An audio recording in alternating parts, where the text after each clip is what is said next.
Bonsoir à tous et bienvenue dans votre journal sur PPACI TV. Ainsi le titre pour cette édition. Comité central extraordinaire du 6 novembre. Le PPACI décide de ne pas participer aux élections législatives du 27 décembre.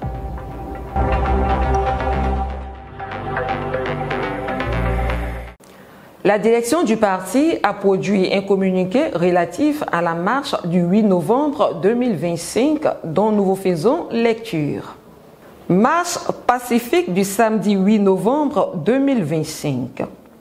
Le Parti des peuples africains Côte d'Ivoire, PPACI, informe l'ensemble de ses militantes, militants et sympathisantes que les obsèques des camarades tombés à Yamoussoukro lors des manifestations contre le 4e mandat anticonstitutionnel de M. Alassane Ouattara se tiendront le samedi 8 novembre 2025.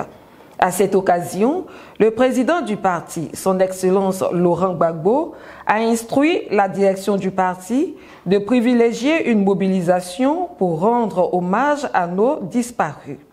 Le PPACI invite tous les militants à se rendre à Yamoussoukro pour soutenir les familles des défunts. En conséquence, le PPACI, fidèle à son engagement en faveur de la paix, de la démocratie et de la dignité humaine, a décidé de reporter la marche initialement prévue le samedi 8 novembre 2025 à une date ultérieure. Le parti invite les militants à demeurer mobilisés, disciplinés et solidaires dans l'attente des nouvelles dispositions. Fait à Abidjan le 7 novembre 2025, signé la direction du PPACI. Le PPACI n'ira pas aux élections législatives. C'est ce qui ressort du comité central, l'instance des décisions en dehors du Congrès. C'était ce jeudi 6 novembre lors de sa session extraordinaire présidée par le président Laurent Gbagbo. Ange Abraham. Le président Laurent Gbagbo a présidé une session extraordinaire du comité central ce jeudi 6 novembre à son cabinet. Après le simulacre d'élection présidentielle, le parti devait adopter une position claire, d'où l'ordre du jour suivant. Quelle conduite à tenir après l'élection présidentielle de 2025? Le président Laurent Gbagbo a profité de l'occasion pour donner sa position avant l'ouverture des débats. Tout le monde veut aller aux élections. Mais c'est quand? C'est ça le problème. C'est quand? On ne peut pas être un parti comme le nôtre et puis ne pas aller aux élections. Nous avons toujours été aux élections. Et ça, je le dis toujours. Mais,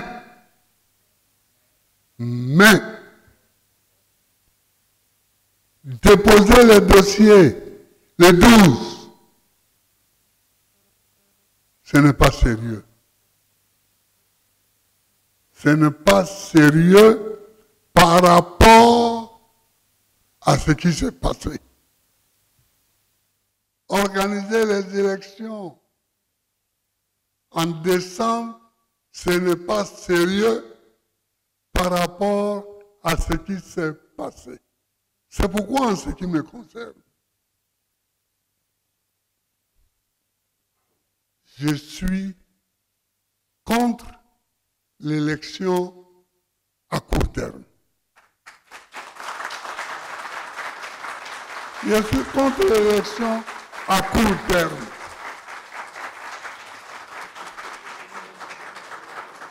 Je pense que s'apprêter le 12, bon, il y en a même qui ont envie d'aller aux élections, mais qui ne peuvent pas être prêts le 12.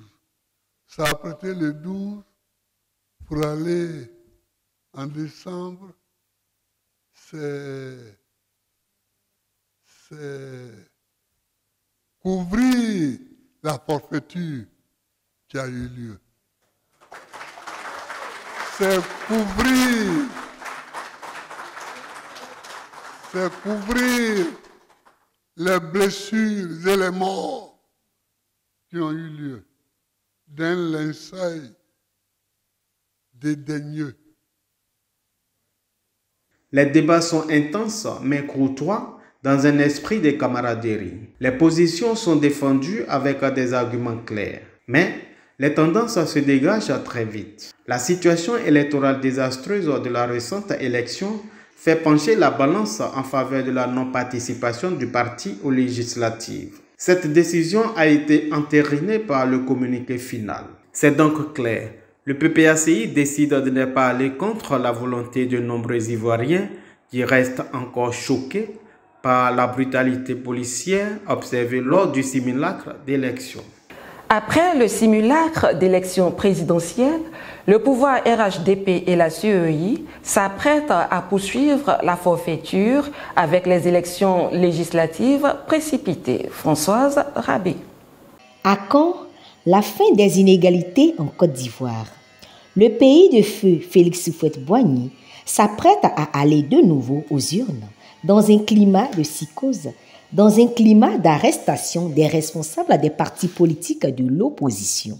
Oui, le RHDP, qui hier criait sur tous les toits, curieusement aujourd'hui, est devenu bien respectueux des lois et des institutions ivoiriennes.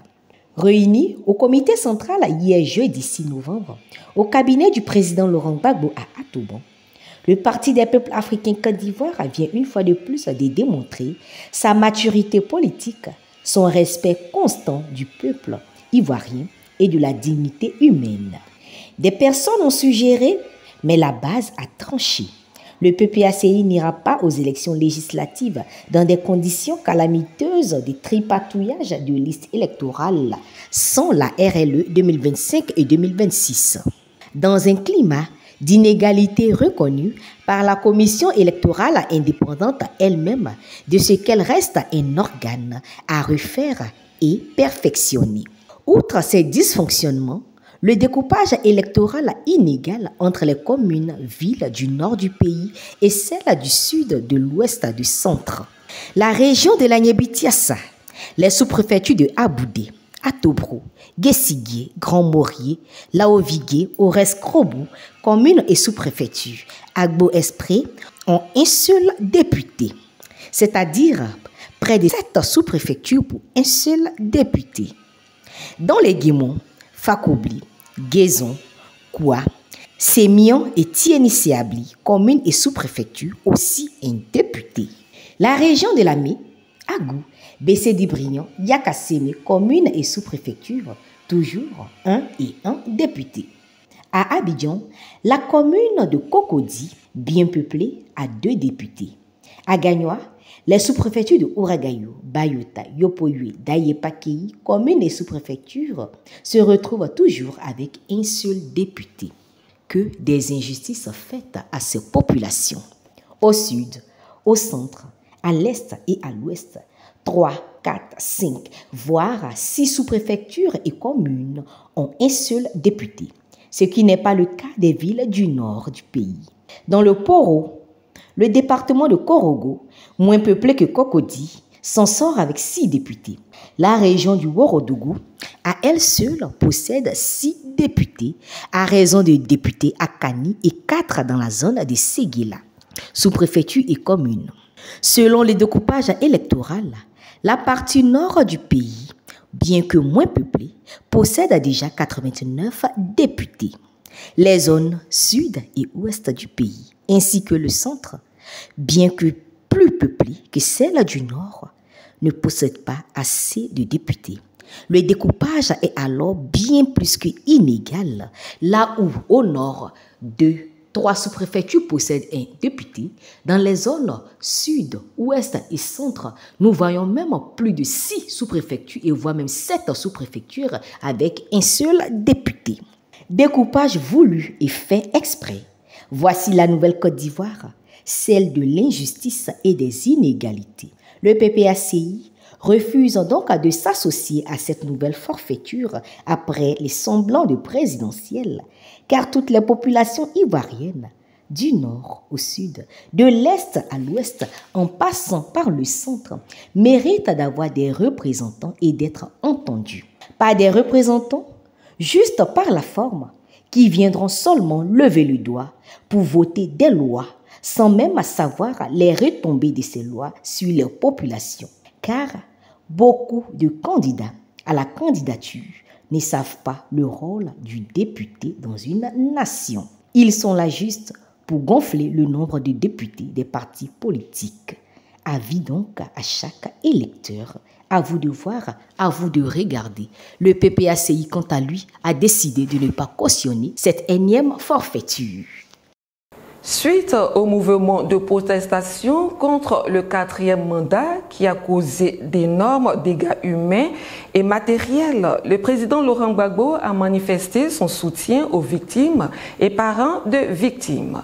Quand il y avait la ségrégation aux États-Unis, on demandait aux Noirs de ne pas s'asseoir devant, de s'asseoir derrière, à l'arrière des bus. Et un jour, elle est venue, elle est montée dans le bus, elle s'est assise. Et on lui a demandé de repartir derrière, parce que c'était la loi qui l'imposait. Elle a dit non, je ne me lève pas. Elle a décidé de résister. Mais c'était une loi qui avait été prise.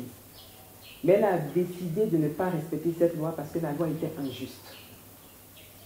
Une loi, on doit respecter les lois. Mais les lois liberticides, on se doit de ne pas les respecter.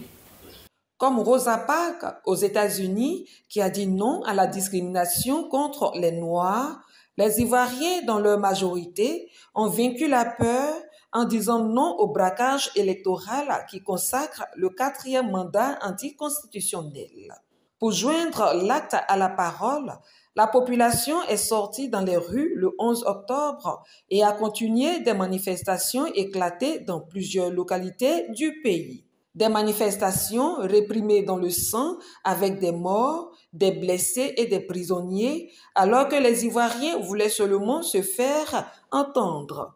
Face à cette situation, le président Laurent Gbagbo a envoyé son épouse vers les victimes de cette crise préélectorale. À travers une tournée de compassion, elle s'est rendue successivement à Abia, Nayo, Saïwa, Yamoussoukro et Bonnoua. Madame Gbagbo a apporté son soutien et celui de son époux aux différentes victimes. Malgré les injustices dont lui-même est victime, le président Laurent Gbagbo est toujours resté aux côtés du peuple. Cette tournée de compassion était meublée des messages d'apaisement et d'espoir. Le président Laurent Gbagbo me charge de vous dire donc de ne pas désespérer. Un message d'espoir, de paix et de cohésion reçu avec beaucoup d'attention et de soulagement. Je voudrais dire merci au président Laurent Gbagbo qui, à chaque fois, pour des événements malheureux comme ça, comme heureux, il est toujours là. Le discours de son épouse a apaisé les cœurs. Elle a donné un discours pour apaiser, au nom de son époux, les cœurs des habitants de Nayo. Merci. Nous sommes prêts à redécoller Nayo Ayo. Bonnoua, à la dernière étape, l'épouse du président Laurent Gbagbo a souhaité ne plus vivre ces moments de compassion, mais de paix dans tout le pays. À travers cette tournée, le président Laurent Gbagbo a marqué sa solidarité à tous les Ivoiriens épris de paix et de justice.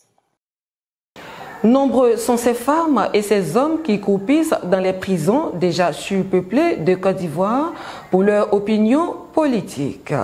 Dans cette épreuve difficile, ces derniers bénéficient du soutien de leur parti politique. Kevin Comenon.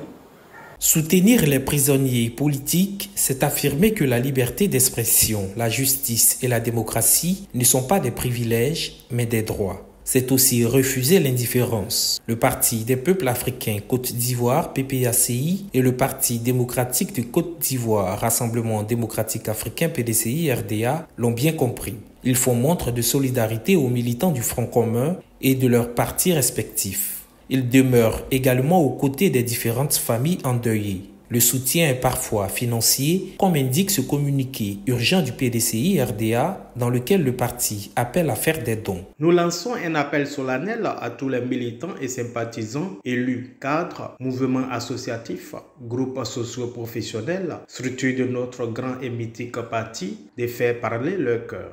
Au PPACI, la chaîne de solidarité est en marche. La Ligue des jeunes dirigée par Prince Arthur Dali a diligenté des délégations auprès des blessés, les familles endeuillées ainsi que des prisonniers. Le 31 octobre dernier, c'était au tour du secrétaire national technique Lago Fabrice d'apporter des vivres aux prisonniers politiques. Plusieurs autres actions de solidarité se poursuivent en faveur des personnes incarcérées. Dans son récent discours, le président Laurent Gbagbo a rendu un vibrant hommage à cette dernière. On a à peu près 30 morts et plus de 1000 emprisonnés. Nous pleurons les morts, mais nous pleurons aussi les emprisonnés, parce que c'est pas facile. Hein? Pour ces partis d'opposition, chaque geste compte, car il rappelle à ces hommes et ces femmes qu'ils ne sont pas seuls et que leur combat continue au-delà des murs de leur prison. C'est tout pour aujourd'hui. Merci pour votre fidélité. La lutte continue. Au revoir.